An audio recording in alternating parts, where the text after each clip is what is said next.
Avade Guam, welcome to the after party. Live to our Facebook fans, my name's Chris Barnett, of course, the lovely Sabrina Matanani. And from the Democratic Party of Guam, Mr. Carlo Branch. And from the Republican Party of Guam, he's a national committee man, Mr. Juan Carlo Benitez. And I'm just here to keep these guys from going at each other. And of course, after party, we did it during the election. We kind of do round robin topics, recent news events. And I guess right off the bat, we'll start with this issue of the Bureau of Women's Affairs Director Jane Flores going national. I mean, this got some national media attention, wanting to recruit, and we're still trying to figure out what is it an abortionist, a doctor who performs abortions, an abortion doctor out of Guam, because we haven't had one since May of last year. There was a pro-life rally, tragic rally, in which one of the Republican Party's big village organizers died of a heart attack. So that kind of put a tragic tint on that. But let's go back to the beginning. Juan, I guess I got to start with you. Is it the government's place to stand up on a mountain and tell the world that we need a doctor who performs abortions here? Well, I actually think that it was very unusual for a government to come in and advertise that we come here and become an abortion doctor in Guam when the government's not hiring anybody. It's interesting that it's an expenditure of the government that's been done to put these ads out. And she's doing it under official business time, because if a doctor answers and he argues, hey, I don't support abortions, and the government says, well, then you can't come and you cannot be hired. The government's opening themselves for a lawsuit for religious discrimination. So why are we doing that when we don't have a doctor to perform autopsies in Guam, which is something that happens every day? We don't have urinary pediatric doctors to take care of our children when they need operations, when they're born with physical disabilities, when they're children. I think there are other priorities that we need to be looking at, and don't quite understand why the administration will focus so much attention to this one issue. Carlo? Sure. I think my response is twofold, but on behalf of the Democratic Party, I'd like to extend our condolences to the family of the individual who passed during the protest, as well as to the Republican Party. I think what we know on Guam is that this issue is sensitive for many people and for many families. In my own family, we have somewhat divergent views. Relative to the issue about do we need safe, affordable access to medical care of all types, sizes, and shapes, the answer is absolutely yes. And I think safe and legal abortions should be one thing that we allow women to have access to based on their own personal choices. So I don't see it the same way my Republican counterpart does, that no way. For choosing to do one, you fail to do all the others. Right. I think what this highlights is the fact that we need specialty care of all forms and types. As a person with a physical disability myself, and someone who is a child of adoption and was born 3 months premature, I particularly understand the value of life and the need for people to have access to medical care. Because right now, women who choose to exercise their constitutional right to an abortion have no access to that procedure in a safe way under the law.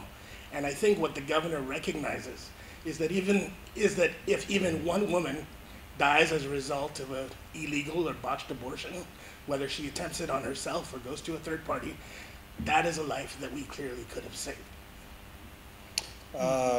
Yeah, I think that there's always the abortion argument, but this was a little different because you're right. We had the response of like, hey, well, we need all these other specialists, and then Jane, when I interviewed her, was struggling with this data from 2018 that there was like 101 abortions, and then 70 of them were because partners weren't using birth control, which to me it's like and I agree with you,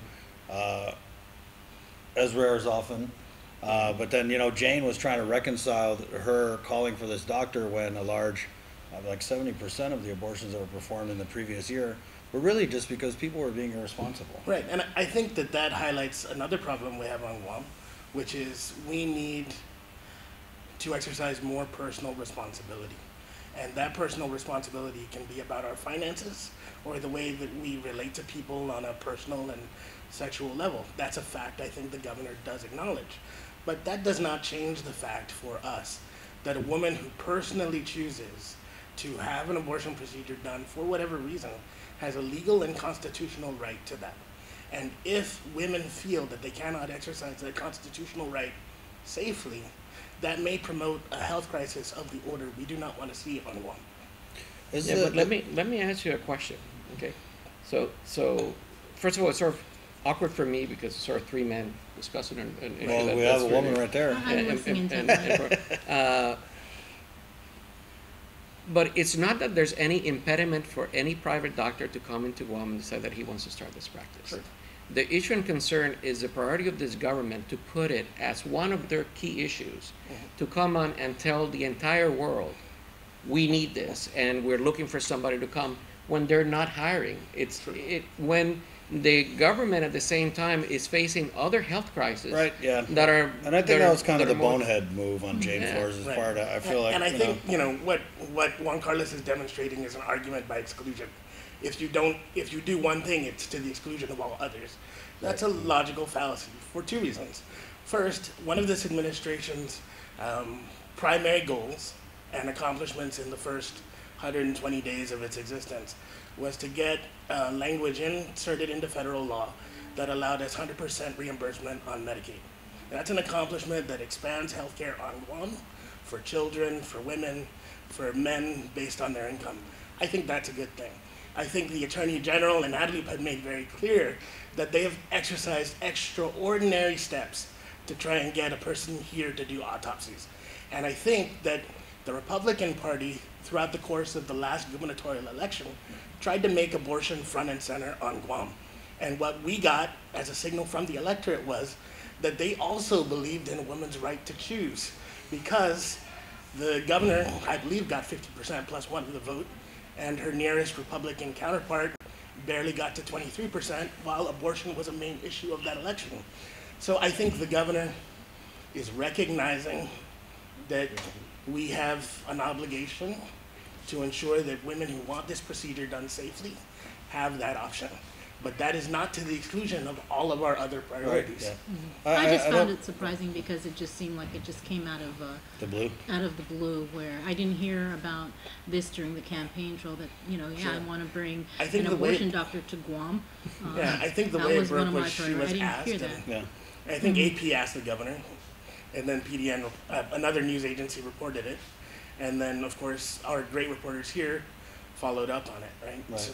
So I think it is, somewhat aberrational to people in the States to hear that Guam, who elected a pro-choice governor, Right. does not have any access to safe and legal procedures. I don't know if yes, Lou is pro-choice, but I don't think this was a single issue election, as Lou said Yeah, during absolutely. the campaign. And I think it was just really, no knock on you, but I don't think the opponent was just up to par for the fight. Yeah, And I well, think there was a perfect storm that led to the resounding victory of Lou and Josh. But I think I gotta agree with Sabrina. It was kind of out of the blue, and I think a lot of people supported Lou because they kind of felt like, yeah, she's pro-choice, but it's not going to be a priority. And I'm not saying that it has been a priority. I mean, it took 6 months for the issue to come up.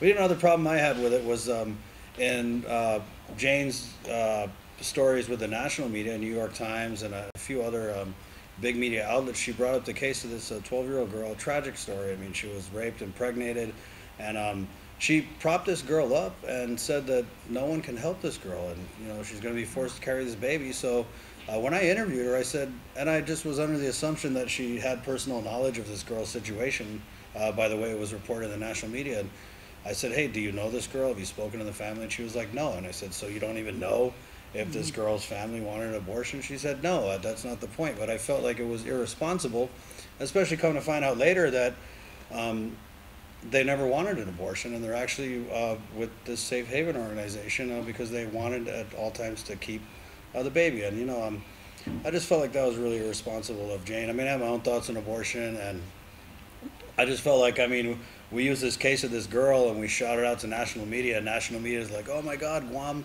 is forcing this young a girl who was raped to carry her baby, and that wasn't the case at all. Sure. Yeah. And I think what you will see with any administration, no matter how old, we certainly saw it in the Republican administration, is that sometimes the execution of a message and the message don't always go as well as you would like. I think generally speaking, most reasonable people can agree that abortion should be as rare as possible. I think generally speaking, even Juan Carlos and I can agree that women should have access to whatever medical care they choose, generally speaking. Now, whether or not the people who work for any politician or any governor communicate that message in the best way possible, that's a thing for some other people to debate.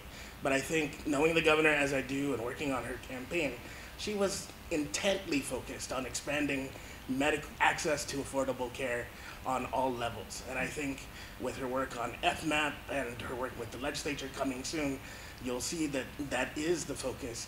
However, she was asked a question by national media about the absence of safe procedures on Guam.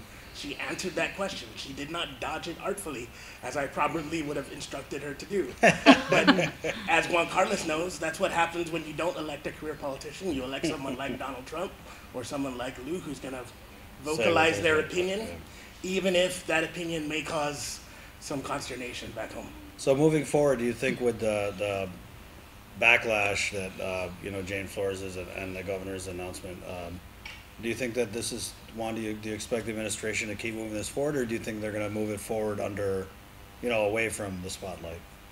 Well, first of all, Jane basically said she first call was going to be to Planned Parenthood. So, right. It's very hard to pull that back, right? Right. New York Times has published that Guam has, it's she marketing now for everybody. But for me, what's interesting is there's no job. It's not like the government is looking to hire a doctor. So it's sort of a weird going out to the world and saying, come to Guam, because here's a market where you can hey, we make had money 1,000 doing that. abortions in the last 5 years.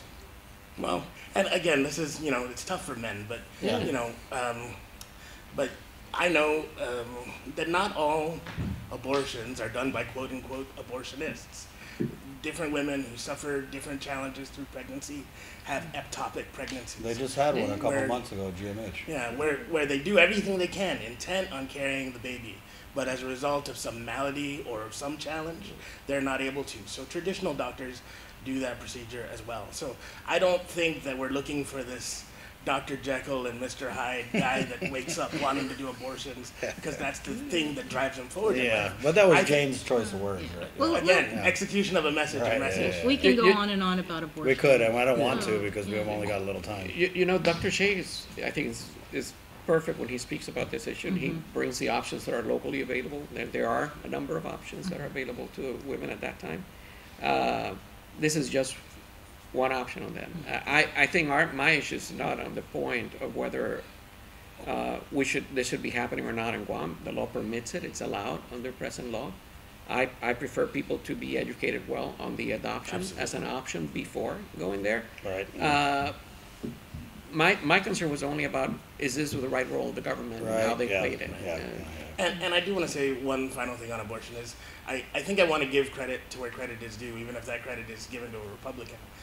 Mary Torres in the previous legislature passed safe haven legislation, which would legally allow a mother or a father in this instance to safely leave a baby at, I believe, a hospital Right. or a fire station in a designated area without criminal consequence so long as the baby is safe. And I can tell you that the legislature has spent a lot of time talking to the over 202 foster parents on Guam, and something that B.J. Cruz, a former family court judge, constantly reiterated to me is, though we love family on Guam, it's heartbreaking to see that 90% of all foster parents are not local. They're not Chamorro, they weren't raised on Guam. They are parents in the military or Right. or people who Yeah, but I think at the same time, we have a lot of Chamorro families who aren't necessarily technically foster parents, but who take in relatives. I consider kids, myself like, one of them. Yeah, me too. So, I mean, that kind of argument. And so I think the one thing that I did want to do is give credit to Senator Torres, as well as to say, one thing that Jane said well, that I don't think she's getting credit for amidst all of the other beat up, is she said that in the 21st century, abortion should really be the last option discussed. Yeah. That we have safe and legal access to birth control, that we have sexual education in the schools, and that if we double down on those things, we can have this conversation less and less. Hey, on the Planned Parenthood thing, I want to tell you that Jane told me that a call was made, but that Planned Parenthood has said Guam's population isn't big enough to support a Planned Parenthood clinic, so sleep easy. So let's move on to Machete? war. No, Oh, okay. war reparations. Oh, war claims. That certainly is a priority of this administration. And Yeah. you were telling me the Republican Party of Guam today. Yeah. They're getting behind fully the endorsed Republican Michael- congressman. Well, we're, Republican congressman. we on the issue of war reparations, you know, the Republican Party, we've been working on this issue for a while, and regardless of Congressman San Nicolas' bill, but we're trying to figure out a solution. His bill is getting some traction. We want to make sure we support it as much as we can, and there's going to be a hearing tomorrow. And the Republican Party and all 5 senators, Republican senators, are sending a letter to the ranking Republican in the committee and the members, and urging them to do a motion for unanimous consent. Basically, what it would do is tomorrow during the hearing, they'll, instead of discussion and looking at amendments, they would vote on actually passage of the bill through the committee tomorrow. And we're unanimous in it. We think that there is an urgency on addressing this issue. 75th anniversary of liberation is coming along, and it would be a great show of respect for these people if this passes through the House and makes it into law. Do you think it could pass Absolutely. before Liberation Day? If they do, Light a candle. if they do a UC tomorrow, it'll pass committee tomorrow. Then it would have to be up to the Democrat leadership to decide when they would bring it for a floor vote in the House. And technically, you have almost a month, so they should be able to, at the very least, pass it through the House in that period of time. It has some challenges. You know, there's federal government has the Go Paid rule, which requires you to offset the funding, and this bill doesn't have an offset on its cost. But it is in their discretion to waive that, and so it's going to be under Congressman San Nicolas and as well as Nancy Pelosi to decide whether they're willing to do that for the Good thing you people of greased Guam. it with those cookies. Hey, whatever it takes. Right. I also want to say that one of the first acts of this legislature, with bipartisan unanimous support, was to pass a resolution, which was also sent to the chairman, the ranking members, House leadership, Senate counterparts, which was sponsored by Amanda Shelton, to fully endorse all of the war claims pieces of legislation presently on the table, sponsored by Congressman San Nicolas.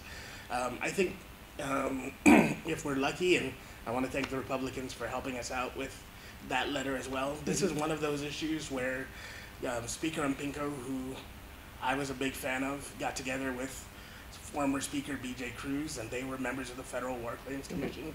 So though Republicans and Democrats find a lot of things to fight about, paying war reparations as quickly as possible is never one of them. But now we're fighting over who's going to get the credit. So we have the effort by the administration, right? So they want to pay out the 600 survivors before Liberation Day. And San Nicolas said he had no idea, he wasn't even consulted, right? Yeah, so Consulted that's what's about been it. more entertaining to me is this sideshow of San Nicolas complaining that he wasn't consulted, or the administration saying whatever they're saying, and it just won't stop. Yeah, I think what Speaker Barnes referenced and what Vice Speaker Nelson has referenced is, I don't think anybody cares who gets the credit. Right. My grandmother lost her mother in the war. I know many of our family members did, and I don't think they care who gets the credit. This was a team effort from day one that started with Congressman Wampat, went Right. on to Congressman Blas, got worked on by Speaker Mpinko and B.J. Cruz, and was initially passed by Madeline Berdalio on both houses, and now we got to come back and fully get it done. So I think we just need to sort of rise above it, focus on it, and get it paid. And We don't need to rise above anything. Well, They do. we, the capital we, the Right. imperial we. It's I'm with Carlo about trying to get the credit. I think the issue here is getting this done is what's important for us. And I think it's the first time in a long time that we're trying to work a bipartisan issue, truly bipartisan. I think everybody's is really committed to trying to address it. There's some different points of view of how to address it. Whichever is the fastest one, I think we should go. I do have to give credit to Congresswoman Bordallo, because it's a lot. There's a lot of criticism that's been going on about her bill or what it does, it didn't do. I'll tell you the one thing it did that people don't give enough credit to is it saved the cause of action.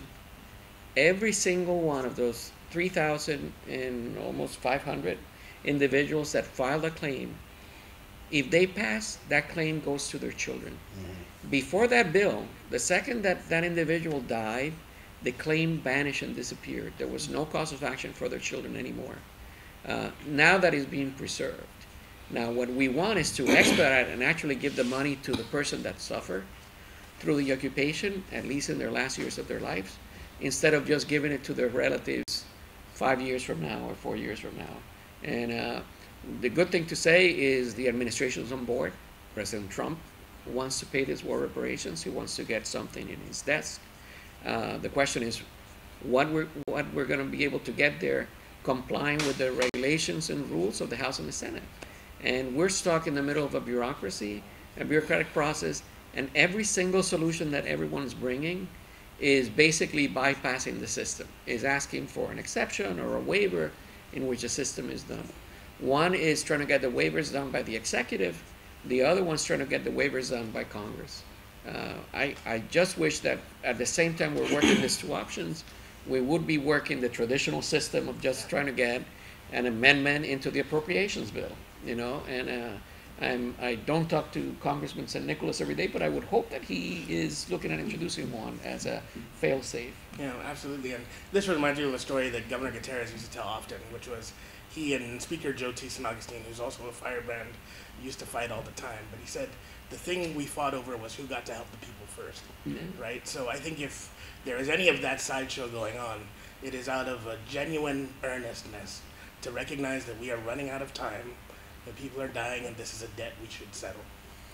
I disagree. I think it's just really like I go back to who wants to get the credit. But I think it's noble that the governor. I mean, I find myself agreeing with this idea that we need to pay these survivors, and I mean they just don't have faith in the system. I mean, it's taken how many years? Congressman St. Nicholas had to introduce it twice.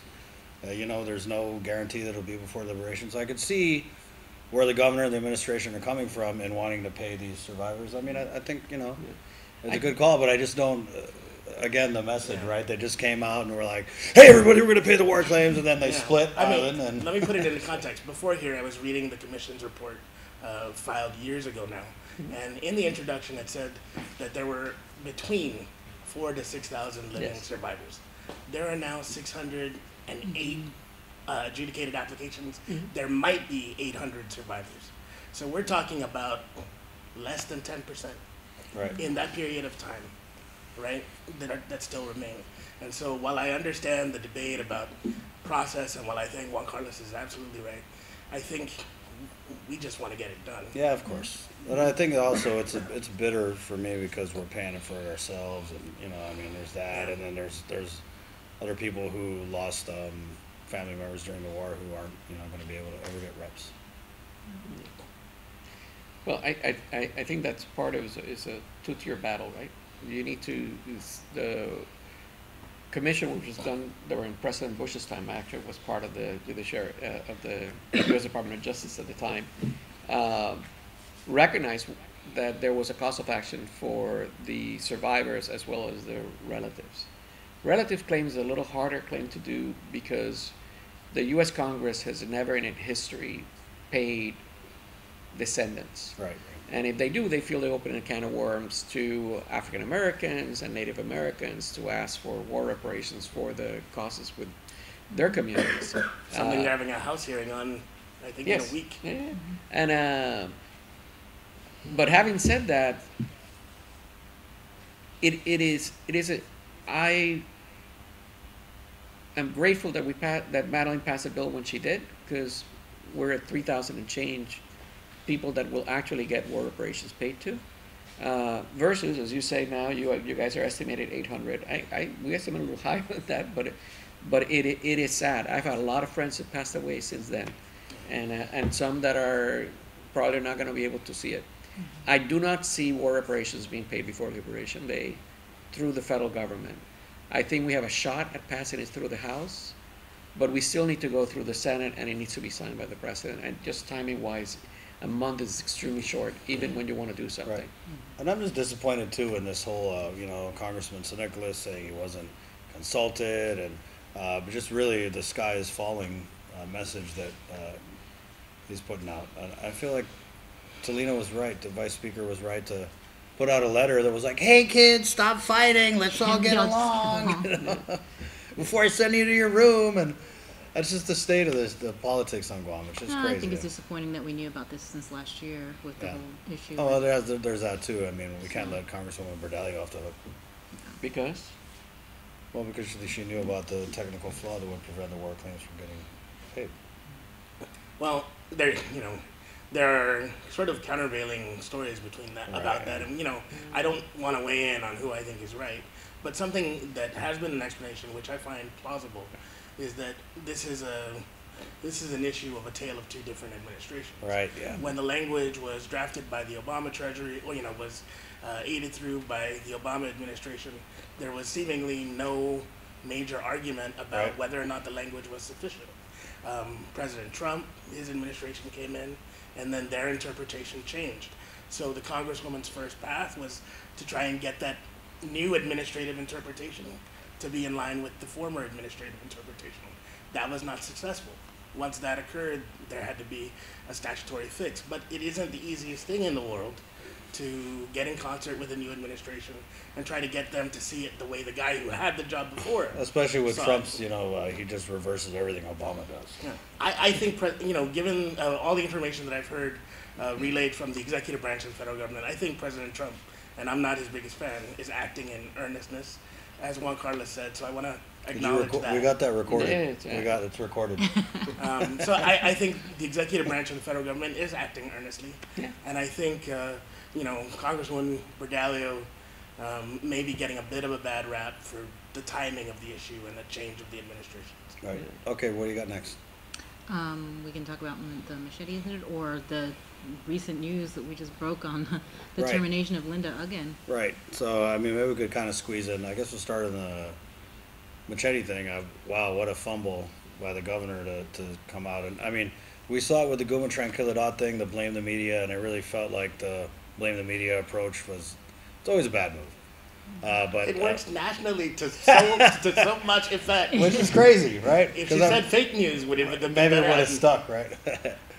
But to say that it was an exaggeration without that wasn't Melissa Savares who said the exaggeration. Right. It was the governor who said it was blown out of proportion. Right. So they kind of it's a little different. Yeah. But without even consulting the people who were involved in this attack, the victims, I thought it was kind of reckless. And then when we got the magistrates, it was way.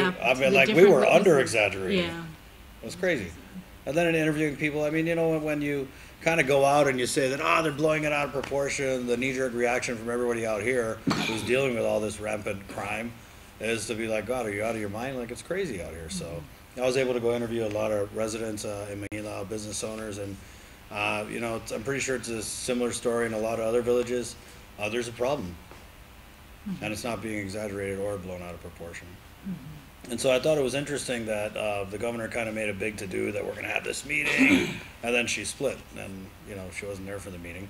But the meeting was very fiery, and you heard, Carlotta was there. Tony Babalta was there.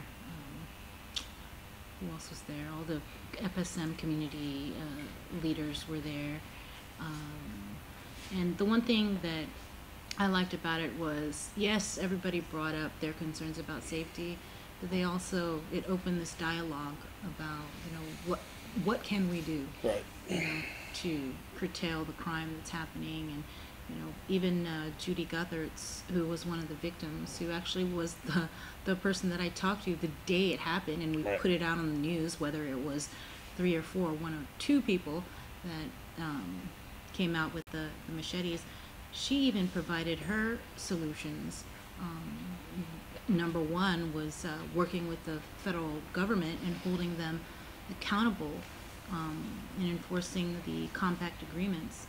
So, I'm looking forward to more of the discussion when these meetings go to Mooning next week and to Dededo on July 3rd. What I want to see is I want to see it seen through, because we've reported on this. Every time there's an incident like this, there's always this, we're going to get the church leaders, we're going to go out to the community, and then 6 months later you don't hear anything. So that's what I like to see. And there are a lot of people in these communities who are doing the work of trying to reach the youth with a positive message, and I don't think they get Nadine enough. from Guam. The guys at the Micronesian Resource Center. Mm-hmm. They were at Hamilani. They're doing outreach with kids, with migrants who come to Guam. So, Carlo, thoughts? I think it's right to acknowledge that the community is frustrated and scared and apprehensive, and I think it's never good politics to tell the community they're not feeling what they're feeling. Right. Mm-hmm. Yeah. Juan? I think we have a problem with violence. Yeah.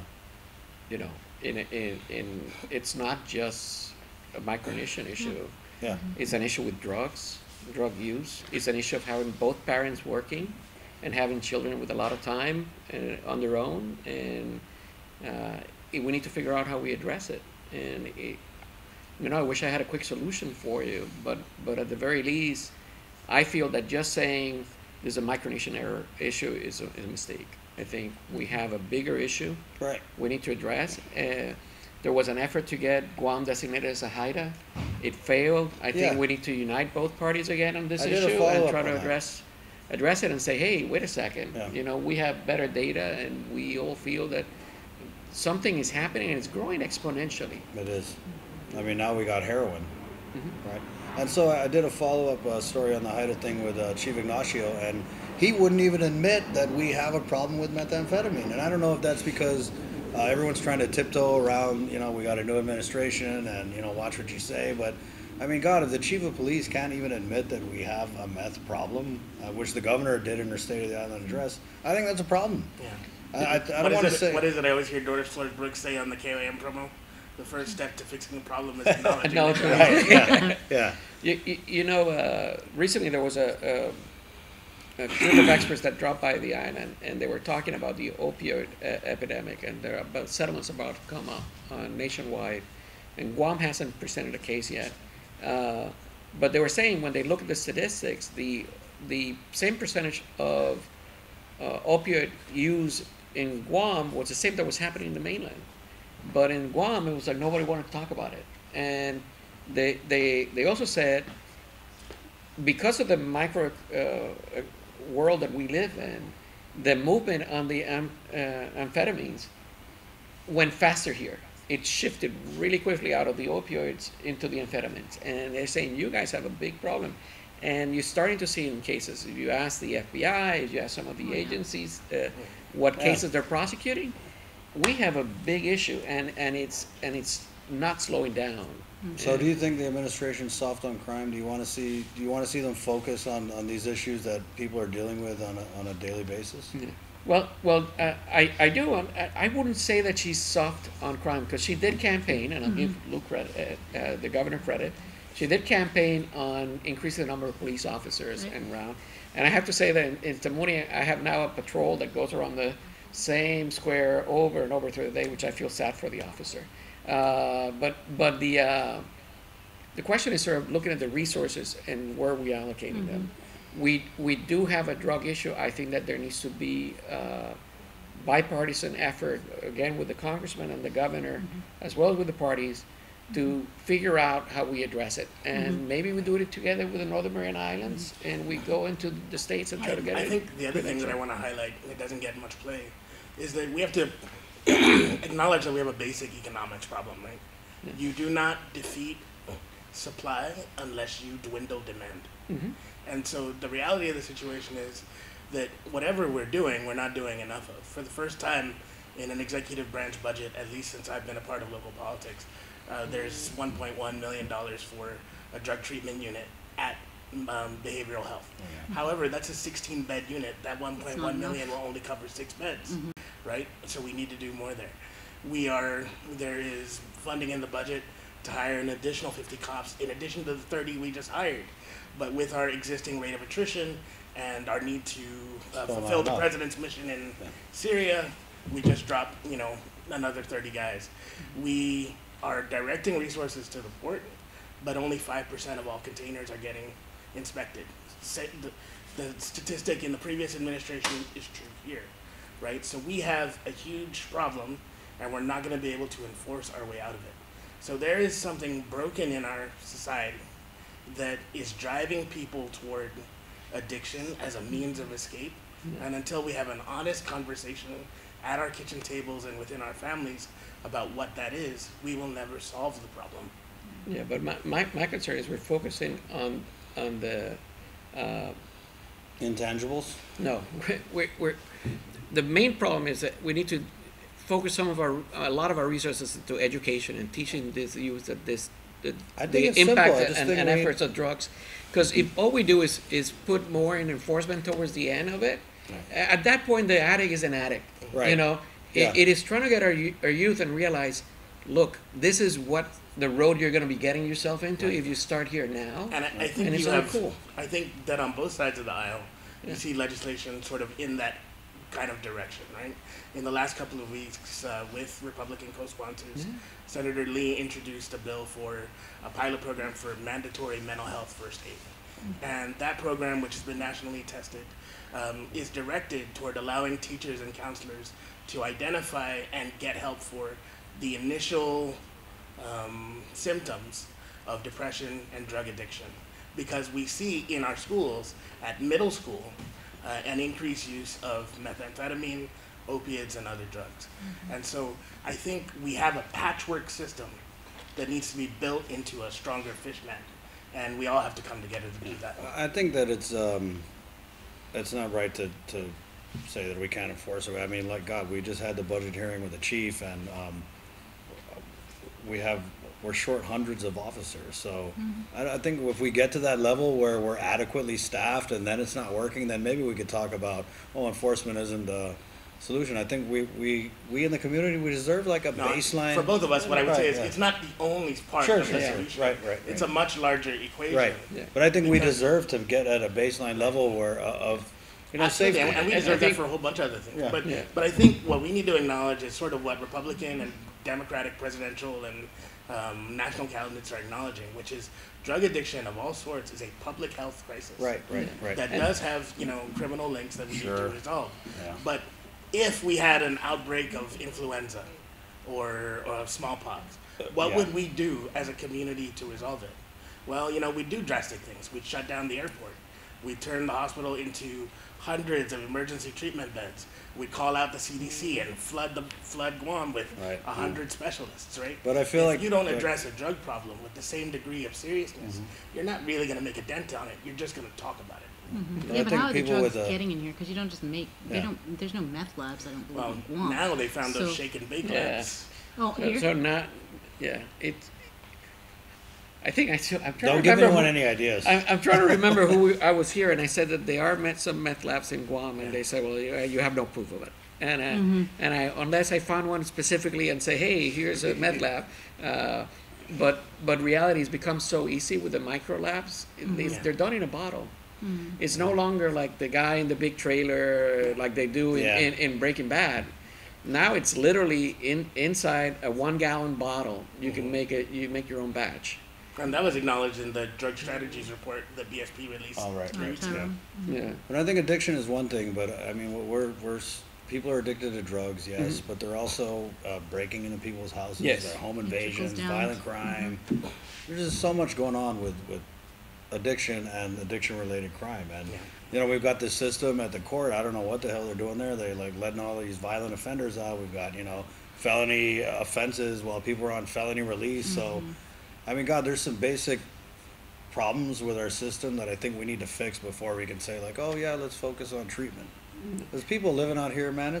Dude, we're targets. But it's I hard don't to feel focus safe. on treatment when, like you said, there's a 16-bed recovery unit. Then you have the Lighthouse Recovery Center. It's constantly, Full, yeah. full.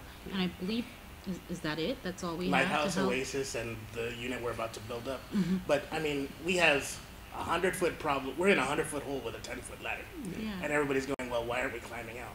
And the reality is that the people who dedicate their life to addiction treatment and prevention, they're saints, but there just aren't enough of them. And Chris is also right? Like my dad, they want to see ironclad enforcement. They want to see enforcement of the 3 strikes law. They want anyone dealing drugs to go to prison forever and never come out.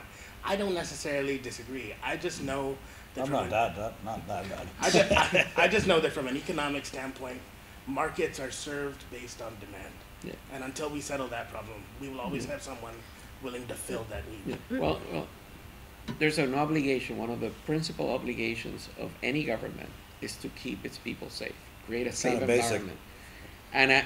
And I understand the need for increased policing, particularly in areas that this is becoming prevalent, and it's happening almost All every over week. Guam. Yeah. But if we don't also address the source, all we're going to keep doing is arresting guys that are involved, or girls that are involved in drug use, over and over and over again, because That's what we're doing. we're only getting them after the fact. And Right.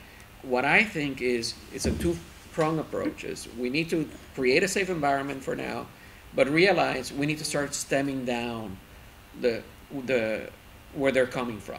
And it's a system right now where we have unsupervised youth that are bored, don't know what to do, and are getting hooked up in these drugs. And once you're in it, it's horrible to go out, you know. And I'm fortunately been blessed not to have to deal with that issue in my family.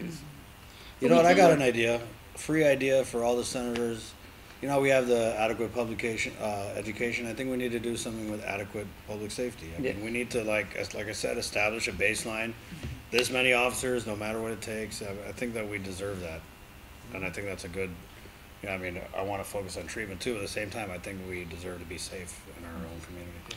And again, this is one of those argument not by exclusion, right? Right. Because we can do one, Of course, does not yeah. mean it's to the exclusion Yeah. of all others. But I think that we're really, I think it's egregious, the failure to keep the public safe, and it's no fault of GPD, but I just always bring up this point that, you know, we have this tremendous shortage of officers, but you never have a shortage of, like, political hires, or, you know what I mean? So again, Well, it's like. I'll give you an example. My brother works at DYA and is a part of the special ops unit that they have at DOC. That special ops unit, which does high-risk transfers and warrant seizures and all that stuff, of that unit, there's something like 4 of those guys, all on deployment, all in the same unit, right? Yeah. So there are a lot of cross draws. This is not like choosing to hire Juan Carlos over choosing to keep my brother. There are a lot of demands for people with that skill. A lot of our boys and men serve this country to their honor and credit, and we all have to figure a way out. Yeah. Yeah. Well, it becomes what you're bringing up is I the just, I just feel like I just want more cops out there to Yeah. protect Hey, us. I It's spent pretty some simple. time with the 24 police recruits going through Right, training right yeah, now. yeah. So. Well, what's so hard is this administration has increased salaries and a lot of the political I mean, yeah, appointees you know, and yeah, I'm added not saying new that, you know, positions don't hire into the the cops administration. and hire Juan Carlos. I'm just saying that there should be a happy medium somewhere. Yeah, and I think the point is, when we look at the allocation of resources and funding for the government, is complying with adding the cops going to be the priority versus adding another supervisor or deputy director into another agency? Right. And I guess what I'd say is, you know, and Chris, you've done this reporting, so I'm quoting the number I believe from your reports, which is ADLUP might have raised individual salaries, but the total aggregate spending is still within the budgetary level and still less than the previous administration. Right. The sitting budget, we're talking about actual proofs now. The sitting budget is $3 million more than the current budget for GPD, the lion's share of which is toward the hiring of new police officers.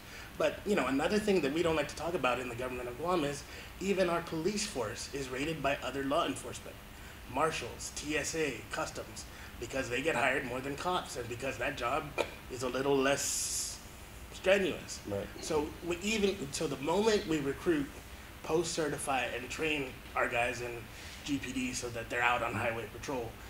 There is somebody on the Fed side or on the court side knocking on their door saying, you know what, we can pay you 30% more and you'll spend a little more time indoors, right? And so the tougher part of the conversation in these austere budgetary times is we may seriously have to look at making police wages compensatory with at least all other forms of law enforcement. Right. Yeah. I mean, I see what you're saying about my stories. It's something I really want to revisit. I know there's been more hiring, but I'm saying going forward, we weren't supposed to hire deputy directors, and I don't know. I wrote that budgetary provision. The AG said it was non-organic. Right. We kind of knew it, but we had hoped to. But at the same time, if I was governor, it never happened. But if I was, I would be like, hey, yeah, it's inorganic, but it's a damn good idea, and let's go take all that money that we would have hired all these deputy directors with, and let's go put it where it would be better used. And it's.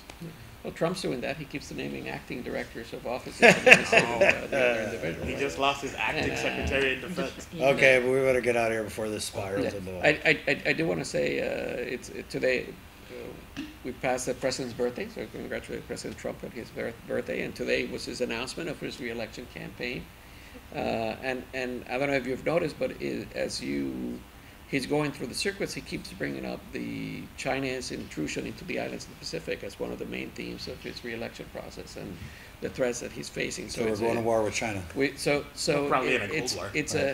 It's a good thing for Guam in fact that he thinks about this region a lot, and the military funding that is being presented both in the Senate and the House looks very good at the new projects coming in online for Guam and the military buildup. So I think we're finally seeing it starts to ramp up to the next level of expenditures on that. And I'll admit that when the president came in and he undid the TPP, the Trans-Pacific Partnership, the Obama administration had a two-pronged strategy with China. One was to realign our forces, that was the Pacific pivot, and two was to to fill the trade vacuum by isolating China with the TPP. When the president undid the TPP, a lot of us were afraid that the Pacific pivot wasn't going to happen. And I think now that you see tensions escalate with China that no one wants a target on their back, I think the Trump administration is increasingly understanding the value of this region of the world and the fact that China is making very specific overtures to a lot of the island nations surrounding Guam. Yeah. Well, just because the TPP was one of the things that I advocated against so strongly through all the years, I will remind that the TPP excluded Guam, the Northern Mariana Islands, and American Samoa from the region. So they would have created the largest trade zone region in the world, but no ship from those countries could stop in Guam, Northern Mariana Island, American Samoa, because if they did, they would break the link, and then they would have to get a ton of permits and requirements to have all their goods recertified. So it really would have been devastating for us if that agreement would have passed the way it was drafted. I really got angry at the U.S. Trade Representative under the Obama administration when brought up with the issue. He said, oh, well, I'll negotiate a different deal for Guam and the Northern Mariana Islands that could be better. And when asked, when would he do that? Oh, when we find time, because you're not allowed to do it. It's only us. It's when the U.S. Trade Representative will find time in the future to do a better deal that he just did for the United States in creating the largest trade zone in the world. I called baloney on that, and it was frustrating and sad to see. So I'm so happy that President Trump took it out, and I hope that when we create our new system of trade with our neighbors, we make sure we include it. The Korea trade agreement did not include Guam. The Australia trade agreement did not include Guam. The New Zealand trade agreement did not include Guam. We should be aware of those. I think Juan Carlos highlights the fact that our federal relationship always tends to be unequal. So I've given up hope for the most part that they're going to be advocates for Guam as far as trade is concerned. The one reason that I did find some value in it was nearly every time that we speak to an APIL leader, we are told, wow, we have this great relationship with China. They just built our Capitol building. Right. They just gave us $300 million for bridges. Yeah, you go to Yap or Palau, there's so much Chinese investment. When you are Guam, a U.S. territory, being surrounded by groups of people that are now finding a better deal with China, that worries me significantly. So Juan Carlos is right. Guam gets screwed on trade deals. But I also need the sitting protection of the flag. And I need them, if we're going to be dependent on them, to keep China at bay. And that means if you don't want bloodshed, you use economics and diplomacy. I agree, and I think you're seeing more from this president that you saw from the Obama administration. Well, you guys should get your own show. Do we have time for anything else? Or No, I think we're about. that's it, pence it? Yep. Okay. Well, hey, Carlo, thanks for... Thanks, sir. All right. Juan Carlos, always a pleasure. Thanks. Sabrina Salas Metanati. This has been the After Party. We're coming back with another episode of the After Party on Monday. Monday at 6:30 p.m. And we'll have the after party live here on Facebook twice a month. And we're going to do Alright. trend spotting tomorrow, okay? And that's going to be, hot. It's going to be with our host, Asha, and then we all jump in and we talk about the issues. And there's so many issues to talk about that we didn't even get to today. Yeah. So thanks All for right. watching. Adios!